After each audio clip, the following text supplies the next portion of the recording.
Salam jumpa kembali para pecinta kimia. Berikut ini saya akan memaparkan bahan ajar kimia kelas 11 MIPA SMA semester 2 materi asam dan basa. Adapun subtopik kita hari ini adalah mengenai reaksi asam kuat dengan basa kuat.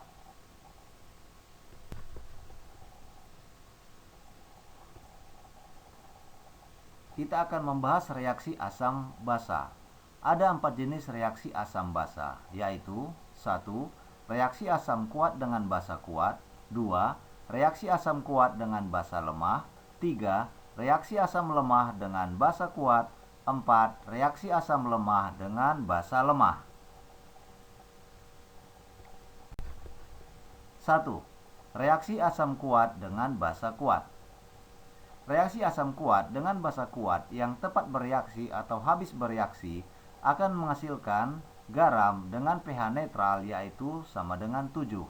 Maka reaksi ini disebut juga reaksi penggaraman atau penetralan. Tapi bila asam kuatnya berlebih, maka akan menghasilkan larutan yang bersifat asam. Bila basa kuatnya yang berlebih, menghasilkan larutan yang bersifat basa. Contoh, asam lambung manusia adalah asam klorida atau HCl. Bila konsentrasi HCl meningkat, akan menyebabkan gangguan berupa penyakit asam lambung atau MA. Untuk mengurangi nyeri lambung akibat MA, maka diminum obat yang mengandung MgOH2, magnesium hidroksida, dan AlOH3, aluminium hidroksida. MgOH2 merupakan basa kuat, akan bereaksi dengan HCl yang merupakan asam kuat. Reaksinya sebagai berikut. MgOH2 tambah 2HCl akan menghasilkan MgCl2 ditambah 2H2O. Jadi MgCl2H2O itu merupakan magnesium klorida, yaitu suatu garam yang bersifat netral. Reaksi asam lemah atau basa lemah dengan basa kuat atau asam kuat akan menghasilkan suatu keadaan yang disebut larutan penyangga atau larutan buffer. Hal ini terjadi jika larutan asam lemah dan basa lemah tersebut berlebih. Namun, jika reaksi asam lemah dengan basa kuat atau asam kuat dengan basa lemah tepat bereaksi atau habis bereaksi, maka larutan akan mengalami hidrolisis sebagian atau hidrolisis parsial. Jika asam lemah tepat bereaksi atau habis bereaksi dengan basa lemah, maka larutan akan mengalami hidrolisis total.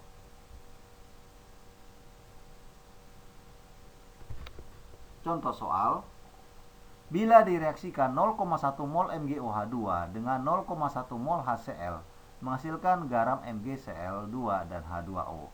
Maka sifat larutan yang terbentuk adalah A.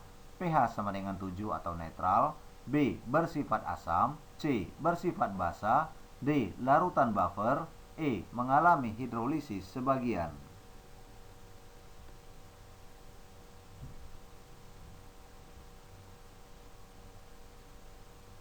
Maka kita akan jawab. Pertama-tama kita analisis dulu. MgOH2 itu merupakan basa kuat. HCl itu merupakan asam kuat. Sehingga tidak akan terbentuk larutan penyangga ataupun hidrolisis. Jadi tidak ada yang lemah di situ. Tidak ada asam lemah ataupun basa lemah. Bila volume tidak tertulis, maka dianggap 1 liter.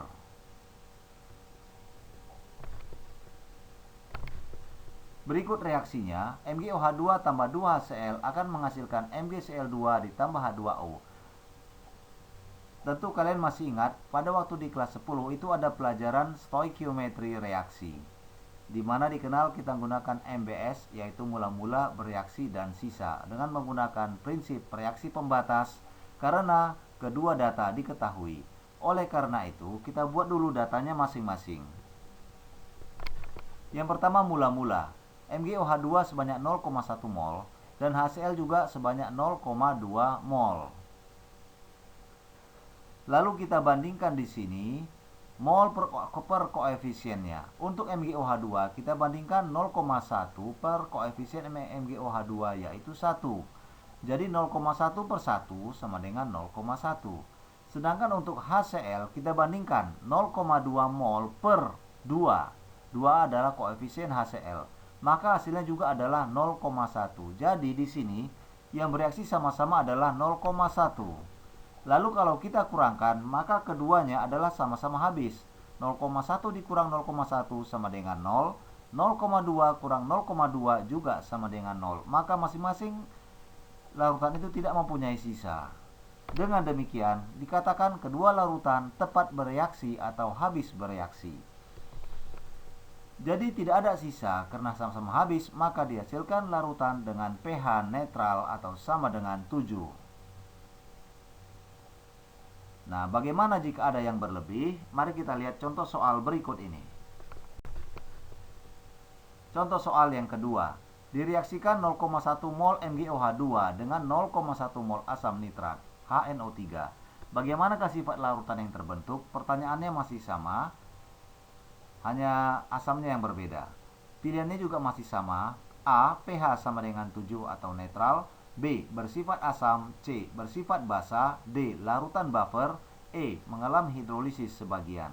Baik, kita akan menjawab. Pertama-tama kita analisis dulu adalah MgOH2 adalah basa kuat dan HNO3 adalah asam kuat. Maka yang jelas di sini tidak akan terbentuk larutan buffer maupun hidrolisis. Jadi para siswa, kalian harus memahami pada materi sebelumnya, yaitu apakah asam kuat itu dan yang mana-mana saja merupakan asam kuat. Demikian juga basa kuat, yang mana-mana saja merupakan basa kuat. Lalu asam lemah dan basa lemah.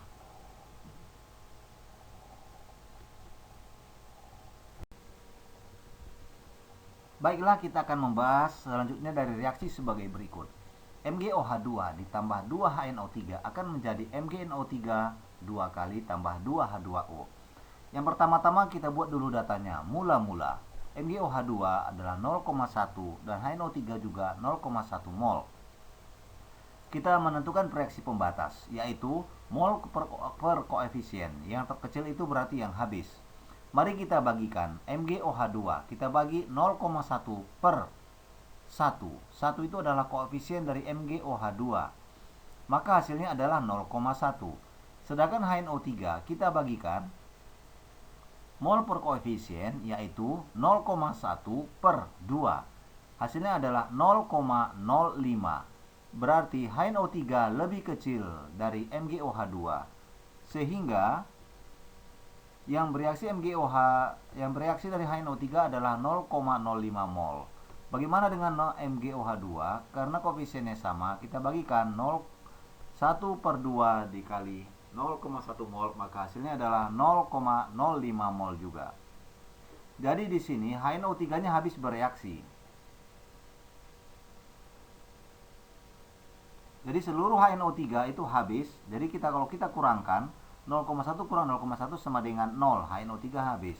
Sedangkan untuk MgOH2 kita kurangkan 0,1 per 0,05, maka hasilnya adalah 0,05 mol. Maka sisanya adalah 0,05 mol. Dari di sini kita melihat bahwa MgOH2 bersisa sebanyak 0,05 mol, maka dikatakan karena yang bersisa adalah basa atau berlebih, maka larutan akan bersifat basa. Baiklah para siswa, demikianlah caranya menyelesaikan untuk mengetahui yang manakah yang berlebih. Kita menggunakan prinsip reaksi pembatas. Apabila kalian lupa mengenai reaksi pembatas, silakan dibuka kembali buku Kimia kelas 10 mengenai stoikiometri yang berjudul Reaksi Pembatas pada semester 2 yang lalu.